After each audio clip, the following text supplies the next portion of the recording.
2014 really is the year in which what we're going to be talking about will be effective, unless they extend it. I mean, we live in a world where even today, as Dana and Steve will tell us, there's so much that we don't know. There's so much that we don't know about costs. There's so much we don't know about how these exchanges are going to be done. And there's a lot of uncertainty. There's a lot of regulations and rules that haven't really been provided to us yet. And so we're learning and things are changing. And the first, I love your first slide because it shows the stack. If you remember the TV discussion, the stack of the regulations that's great, higher than, it's what, over 7 feet high. It's incredible just what we're dealing with. This is truly life-changing stuff and will affect not only businesses but individuals. It'll affect all of us. And so we really need to pay attention to what's going on and try to deal with this as best as we can. The Supreme Court found that Obamacare is constitutional on a ground that I think that President Obama probably wished that they wouldn't have if he had his choice.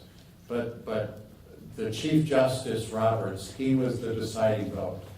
And he decided that this was all constitutional on the basis that these were taxes, that they were going to be levying, which I thought was kind of interesting. We're going to talk about there are individual mandates here that are basically saying if you as an individual do not have coverage, we're going to penalize you. They're also saying if your income is at certain lower levels, we're going to provide you with financial assistance through credits to help you afford insurance. There's also business mandates. Certain employers are going to be required to provide health insurance to their employees. And if they don't, there will be penalties or taxes, as Chief Roberts has told us. We're first going to talk about the individual mandates, what those mean, what are the penalties, and what happens if an individual who doesn't receive or is covered under an employer plan or other types of plans, what they're faced with. This all begins in 2014. But there are things that we need, especially on the business side, that we're going to need to think about and should be thinking about today in 2013. And so all individuals are subject to this mandate except what you see here. If an individual qualifies for a religious exemption, they're not required to have coverage. There's certain individuals that are not U.S. citizens. And I really like the last one, that if you're incarcerated, an incarcerated individual, as long as there's not pending charges against you, you're not required to have health care. Later on, I'm going to talk about, that the penalties involved here are not criminal penalties, but I think maybe we'll wish they were. Now, Dan and Steve are going to talk about the minimum essential health insurance coverage, just what that means. I'm not going to go into that. They're going to talk about what is essential coverage, and those are going to be important definitions for us to know. But as long as coverage is provided under any one of these types of plans, government plans, Medicare Part A, Medicaid, et cetera, if insurance is provided by your employer, or if you buy from a state exchange, which is a state exchange, as Steve and Dan will tell us, is really a new marketplace, kind of an online marketplace for buying health insurance. Or if you're covered under a grandfather plan, I'll talk about that a little bit. Or the catch-all, any other health benefit packaged or approved by the government. That always makes me nervous when there's that kind of whatever else. So there are three options that essentially each of us has as individuals. We can gain coverage through our employer, That's the first option. We can buy insurance through these individual exchanges, these market plans, or we can go without coverage. If we go without coverage, as I'll explain, there will be a financial cost to that individual and an individual family. So, what you see here are the penalties that would be involved if an individual does not have coverage. And the penalties are either a certain fixed amount or a percentage of what their income is, okay? And these amounts are not, in the very beginning, they're not all that significant. The fixed amounts beginning in 2014, for one individual, if you don't have coverage, the penalty is all of $95. And the penalty, all these penalties are assessed on a monthly basis. So if an individual didn't have coverage, say, for 3 months of the year, they would owe a penalty for 3 months, or 3/12 of that $95 amount. In 2014, that fixed amount goes up to $325. In 2016 and thereafter, the amount goes up to $695.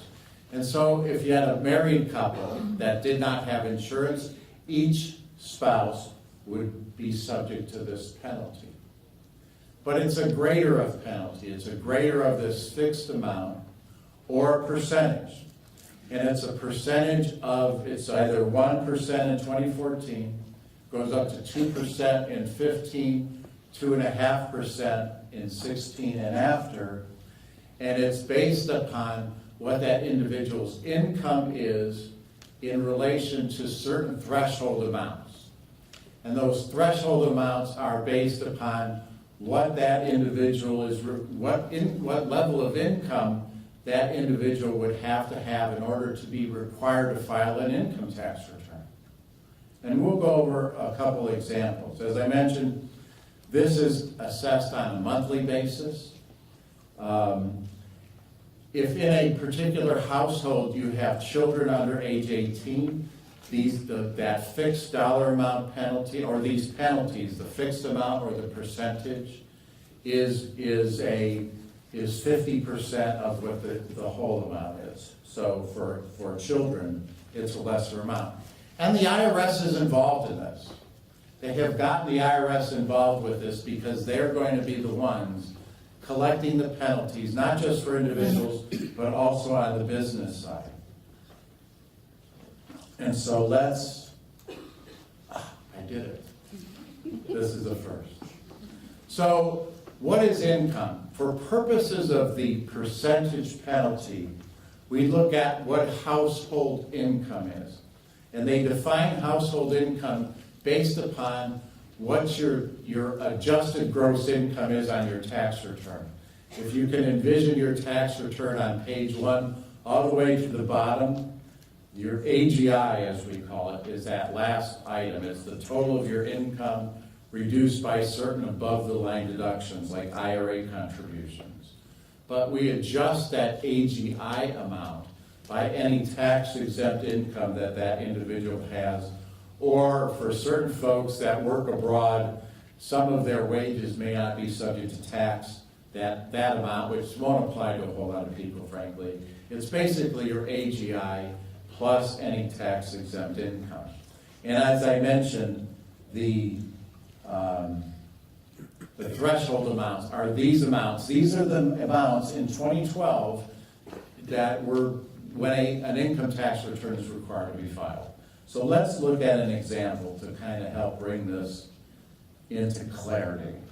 We have Roger and Vanna. They're married. They have one child, one dependent child, and they don't have minimum essential coverage for 10 months of the year. So what's their penalty? For 2014, the flat amount, remember I said, was $95. So that's $7.92 per month. So the penalty would be that $7.92 times the 10 months that each didn't have coverage. So that's all of $79.20 per spouse. And then, since there's a husband and wife, The penalty for husband and wife would be $158.40. For the child, it's 50% of what it is for the one individual. It would be an additional $39.60 for the child. The total penalty for that family for not having coverage would be $198. Now, what does that mean? That means that there'd be a penalty that would be paid, but there'd be no coverage. This family has no coverage, and they have to pay this penalty. As time goes on, in 2015, 2016, and after, these penalty amounts will be raised. So this family that would have a penalty of $198 in the first year in 2014, in 2015, that penalty would go up to $677, and in 2016, it would go up to almost $1,500. Again, no coverage. And again, remember, this will be a penalty that will be added to one's income tax return. That's where the penalty will be paid, through the filing of our income tax returns. And it's the greater of, remember I said it's the greater of these fixed amounts, or this percentage of household income above those threshold amounts. So the threshold amount on the percentage method, they have income of $125,000. The filing threshold for them is $19,500, so that excess of $105,500. In 2014, the penalty rate is 1%. So they would pay a penalty, or the calculated penalty would be $1,055. That's more than the fixed amount. So this family would actually pay $1,055, Mark, for not having coverage. And when you go to 2015, you can see the penalty amount will go up to over $1,700 and almost $2,200 in the third year. And so the government is telling us, either have coverage or it's going to cost you. It's going to cost you either way. Now, this penalty is not a deductible. This is a tax, remember? The Supreme Court told us this is a tax. So this is not a deduction. And when we talk about the business penalties that could be assessed, those are also not deductible. And we'll talk about that more later. Now, a couple things.